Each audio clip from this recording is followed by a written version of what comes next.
Où est la demande? Il faut arrêter avec ces histoires de projection de 3%, 5%. Où est la demande? Vous avez des plans sociaux. Vous avez tout ce que vous expliquez, chômage partiel, vrai chômage. Une augmentation sans précédent de la pauvreté. Énorme problème. Où est la demande? Que font les gens comme vous, comme nous, qui ont un bon revenu? Ils épargnent. Où est la demande? Où est la demande? Les secteurs moteurs de l'économie française, le tourisme.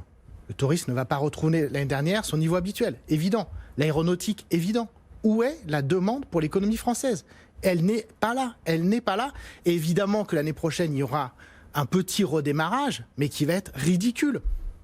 Il faut qu'on arrête avec ces histoires de parler de croissance. On a une économie, je suis désolé de le dire, qui est en train de s'effondrer dans certains secteurs, dans certaines régions et dans des pans entiers de la population.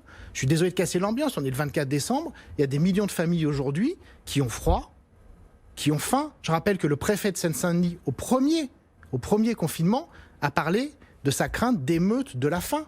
D'émeute de la faim. Un préfet qui dit ça dans la presse.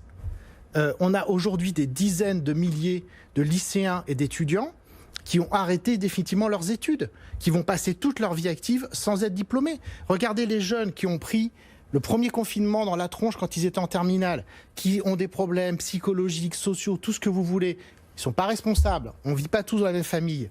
Ils ont galéré pour avoir le bac. Qu'est-ce qui s'est passé en septembre? On les a laissés crever. On les a laissés crever, ces étudiants, alors qu'il y avait des solutions évidentes. Alors que ce qui est hallucinant, c'est qu'au mois de mai, et ça me concerne directement, c'est mes étudiants, puisque je suis en master.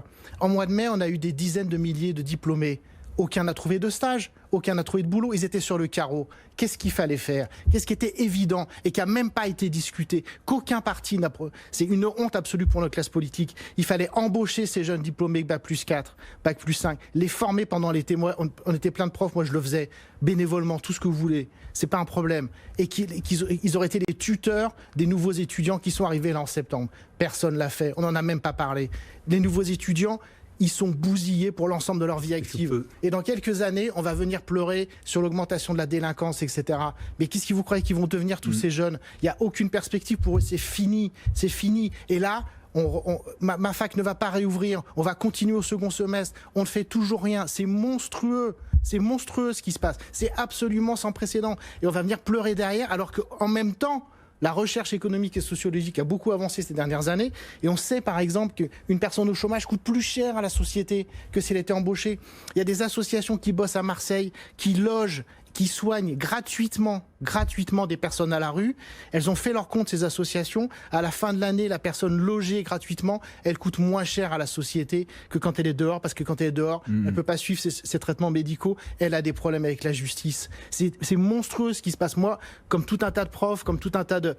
J'en dors pas la nuit, quoi. Faut qu'on arrête de parler de croissance l'année prochaine. La pauvreté s'étend de façon colossale dans le pays.